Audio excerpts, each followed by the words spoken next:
Today's episode is brought to you by the Tax Defense Group. Tax season is here, and that means that it's time to file your taxes. There's good news. If you're a W-2 employee, you can save half off your filing. All you have to do is call the Tax Defense Group before April 15th, 2020, and mention that you saw this ad on UCAS Studios. Millions of Americans will get money back after they file, and you can be one of them. Call the Tax Defense Group today at 800-850-7973. That number again is 800-850-7973. And you can visit them online at thetaxdefensegroup.com. Today's episode is brought to you by Writer Junkie. Are you looking to make more money in 2020? One of the best ways to do that is by having a new resume that can help you get that dream job. Writer Junkie offers affordable, well-written resumes for the low cost of $145. They'll even throw in a cover letter for no additional charge. All you have to do is mention that you saw this ad on UCAS Studios, and they'll get right to work. Call Writer Junkie today at 805-587-7966, and you can visit them online at writerjunkie.com.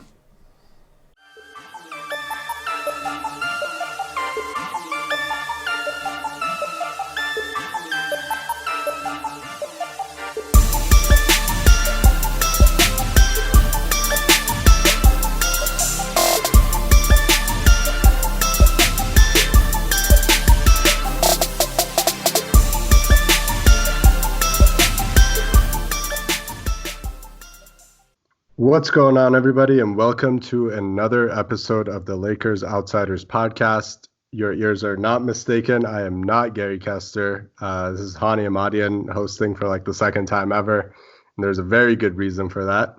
But before we get started, just want to remind everybody that you can always find our podcast on all your favorite podcast platforms, iTunes, Spotify, Podbean, etc. If you enjoy our show at all, please do us a favor, give us reviews and ratings on iTunes. It really helps the show. And also support our website, LakersOutsiders.com, where we do a lot of great work from a lot of great writers, and we appreciate all the support.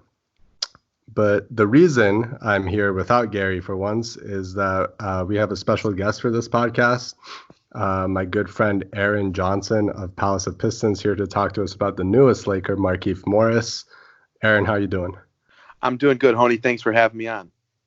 I got to say, Aaron is very special to me because I spent an entire year basically bullying him about KCP becoming a Laker before he was a Laker, when he was still on the Pistons, and it came true, and I haven't stopped giving him crap since. So I'm going to try. Give him back.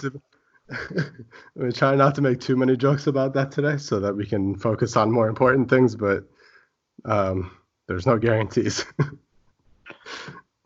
Crazy that actually happened, by the way. Like, I never would have expected Kentavious Caldwell-Pope to become a Laker through all of the jokes we had that year, and then all of a sudden, KCP's a Laker. It was funny because I really, really wanted him as a Laker. I thought he was like a perfect player, and then he got here and it was kind of rocky, and a lot of people did not enjoy KCP the first couple of years, so I couldn't make too much fun of you. But now he's the team's best shooter. You could argue that he's been their third best player this year, and it's pretty crazy stuff. I'm not surprised. I always believed in him. He's a guy that in Detroit struggled to play consistently, but his highs were high. His highs were fun. They were really promising. So I'm glad that he's succeeding on a good team with a chance to really make a run in the postseason. Yeah, me too, man. All right, so let's get started with talking about Markieff Morris a little bit. Obviously, Morris has just really been on the Pistons for the first half of this season. This was his first year there. And, there's a lot to like about Markieff Morris joining the Lakers. He can add a lot of different attributes to the team, and there's also some questionable things. So we're going to kind of run through a little bit of his game, starting with the offensive side, where he's probably going to be doing most of his work for the team. The thing that the Lakers were probably most interested in when they saw that he was getting bought out is that Markieff Morris is shooting about 40% from three this year, which would be the second highest mark on the Lakers behind Pistons legend Kentavious Caldwell-Pope. What have you seen from him this year that is kind of this rise in his three-point shooting? He's always been a fine three-point shooter, never been a great one. What do you think about his role with the Pistons has been different from other stops that he's had in the NBA that's kind of changed how much of a great shooter he's been? Yeah, it's kind of interesting because his role with the Pistons fluctuated throughout the year. He played 44 games for the team. He started 16 for them, and he was a guy that some nights he was going to play, and some nights he was going to play 15, 20 minutes. Other nights he was going to play 30 minutes, and for that I don't really have a good explanation why he became such a capable three-point shooter, an above average one. But overall, he took good shots with the team. He didn't stop the ball or anything. He did isolate at times, but he was very much in the flow of the offense, taking these shots, and he's shot pretty well as a spot-up shooter this year. Synergy ranks him in the 69th percentile with Nice. 1.064 points per possession in spot-up shooting situations. So, he came to a team that needed scoring, and he kind of filled that void for them when he was with the Pistons. And his shooting was certainly important to them when he was on the court, because at the beginning of the year, the Pistons were one of the best shooting teams in the league. And Morris was one of those guys helping lead that charge. So that's something that's going to certainly help the Lakers. And, hopefully that's something that lasts with his tenure in the Lakers, is that shooting comes over with him. But it wasn't anything that he was taking super easy shots or only shooting when he was wide open. I mean, he took contested threes. He took threes, 2-3 steps behind the 3-point line. But for some reason, they just have started going down more. Right. And I think one thing that I've kind of seen as I've been doing a little bit of research is that he is, not only is he making a career high in terms of the percentage of his three-pointers that go in, but the percentage of his shots that are from behind the arc is also a career high. He's basically half of his field goal attempts are threes. And I believe, as I checked this morning, that 100% of his made three-pointers this year have been assisted. So what do you think about his role and sort of the lineups that he's played with on the Pistons that's kind of helped him become that spot-up shooter where he's taking 4+ threes a game and getting looks created from his teammates? I think the big thing that the Pistons did was they didn't put him in a role or in a position where he had to handle the ball, initiate the offense, anything like that. He was very much able to move freely on the court, find open spots, primarily on the wing, that he could just be ready for a catch-and-shoot three-pointer. The Pistons didn't run a lot of pick and roll with him or anything. He was very much a standstill kind of guy as the team ran pick and roll with Andre Drummond or Christian Wood. And Morris was a guy that basically on the left or right wing stood, and when he got the ball, he was ready to shoot. And I think that, he did a really nice job of knowing his role in that stance, and he didn't get to that point where it was, oh, I'm not getting the ball enough and being allowed to isolate or post up, do those kind of things that I want to do. He stayed true to the role that the Pistons asked him to play, and that's why he succeeded in that regard. Yeah, and I think that's a really positive sign for what the Lakers need from him. One of the encouraging things I think from the signing is that Markieff Morris playing 15, 20 minutes a night, it will inevitably push Kyle Kuzma to playing more of a wing role. And Kuzma, I think, all year has shown that he's excelled in that role much, much more consistently than he has as a quote-unquote big. His game just doesn't fit that mold. Part of that is defensively. He's a much better defender on the perimeter than he is inside. But also, as we kind of saw yesterday against the Celtics, where he's handling the ball, running some pick and rolls, he does much better there. So to me, I think that combination, I think Kuzma and Morris will play quite a few minutes next to each other. And if Morris isn't, taking those possessions where he's dribbling the ball, then I think that really helps Kuzma's game.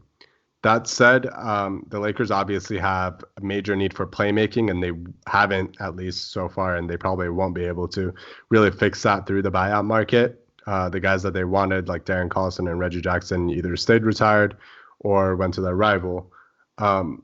In terms of playmaking, whether that's for himself or for teammates, Markieff Morris, he's not really known for that. His assist to turnover ratio, frankly, has been terrible. Like this year, it's exactly 1-to-1.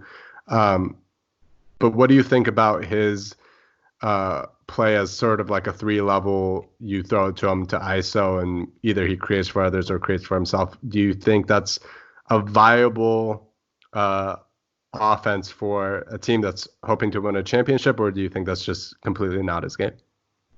Honestly, at this point, I wouldn't bank on that being something to rely on him for, and that's part of the reason that I was really hoping that if Reggie Jackson was going to be bought out, a team, the Lakers would have been a perfect spot for him because they needed his playmaking, and that's unfortunate for them that he ended up going to the Clippers. But I thought that's something that would have really helped the Lakers and would have fit their need more than a player like Morris does. Not that he doesn't fit a need and won't be able to have a role, because he will, but I don't really foresee Morris being that kind of guy. He wasn't that kind of guy with the Pistons this year, and I know last year he spent a lot of the season injured, so I think him playing in a less ball-dominant role has kind of helped him find a way to succeed and reinvent himself a little bit. So I wouldn't really expect him to be much of a creator. He hasn't posted up or isolated as much this year as he has in years past. And, if that's something that the Lakers do truly need, I wouldn't bank on it coming from him. I would have to try to find someone else on the roster that could handle those responsibilities. Right, and I think that's an interesting sort of dichotomy for the Lakers, especially when you compare him to his brother Marcus, who's with the Clippers now. One of the worries that a lot of people have for the Clippers is that Markieff Morris is sort of a more ball dominant player. You throw it to him and he's just going to jab step, take a shot, and create for himself mostly rather than for teammates. And that could be an issue if it's taking away possessions from better players. Then obviously that's a problem. But based on what you're saying, that's not necessarily Markieff's game. Not something that the Lakers should be worried about as much. No, he's not gonna ball stop, and that may have been a concern in years past. I know it's certainly a concern with Marcus Morris, but Markieff does not really do that. At least he didn't with the Pistons. He did a really nice job of, again, just playing within the flow of the offense, letting his shots come from created shots for him. He didn't create for himself, and again, that's why he succeeded. So I wouldn't be worried about him coming in and hijacking an offensive system or taking away a bunch of shots and taking away a bunch of possessions from LeBron and Anthony Davis, or Kyle Kuzma, whoever. He's not going to come in and destroy a team like that.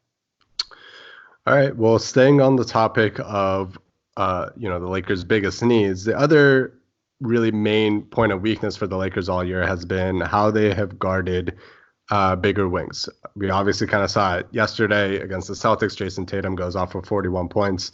They obviously made some adjustments in the fourth quarter to really slow him down, but this has been an issue that's plagued the Lakers quite a bit. Now, Markieff isn't a wing. He hasn't really played small forward at all in his career, maybe a little bit in Phoenix early on, but he's more of a power forward, maybe a small ball five in a pinch.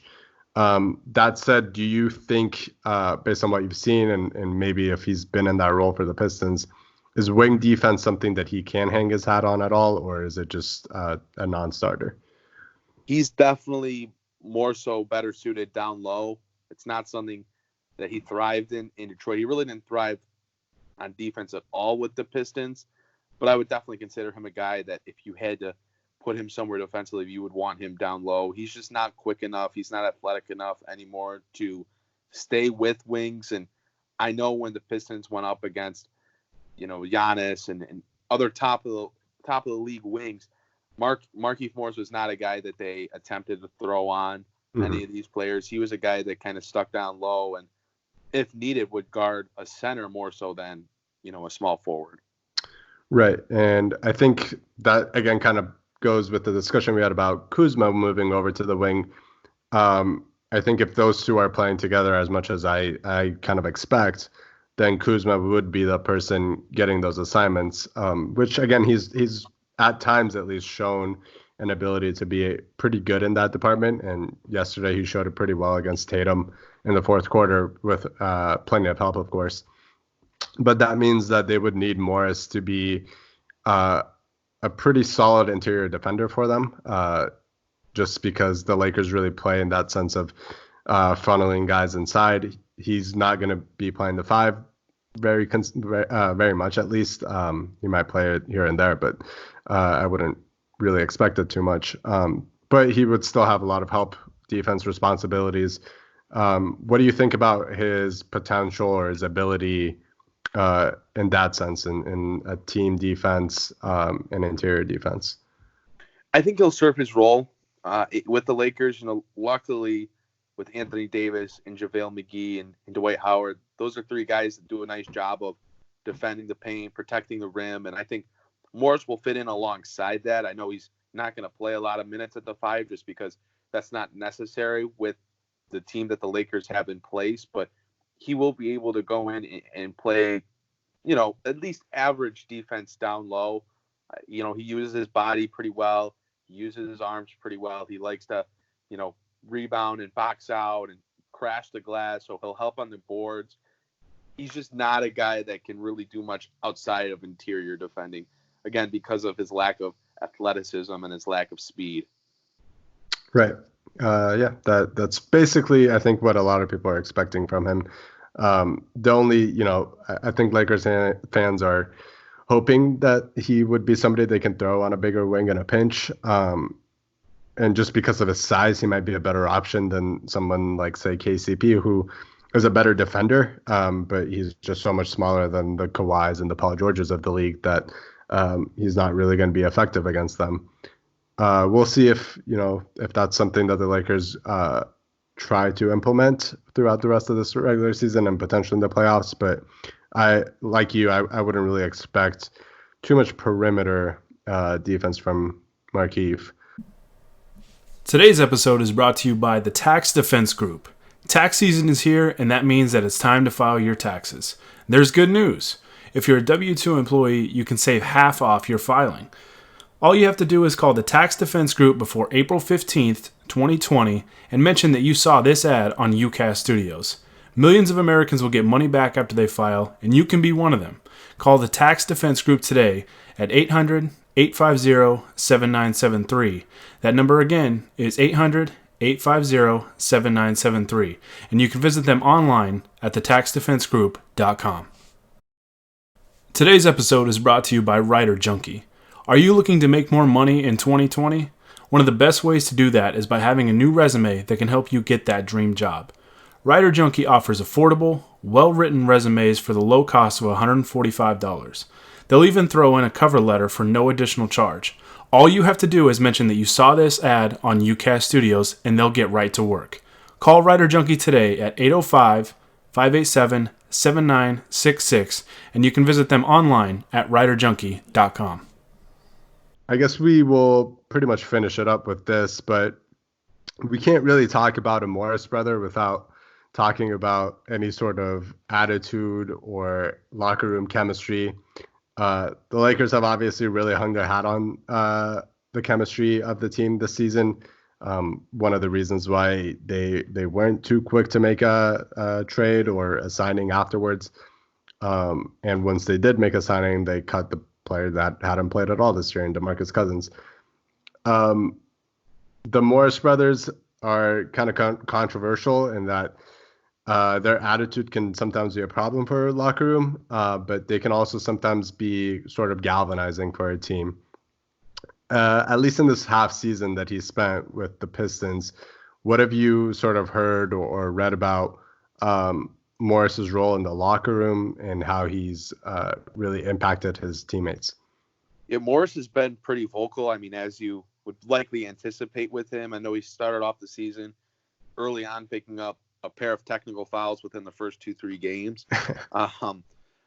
That rate of technical fouls has definitely slowed down quite a bit with him throughout the next 42 games that he played with the team.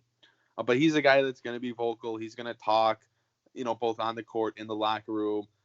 And he has certainly a leadership presence to him, not one that I think is going to come in and clash with a LeBron or an Anthony Davis in any sense of the imagination. But he's definitely going to come in and, once he gets comfortable, I could definitely see him being a guy that has a more vocal role on the team, where it's more than just what he brings on the court. He's also going to be a voice on the court, not just playing wise, but with his experience, with his playoff experience, and definitely in the locker room as well, which I think is a good thing, because there's definitely a lot of players, and I know on the Pistons this was the case, that really respect and listen to Morris when he talks, which it may have been just because Detroit has a very young team.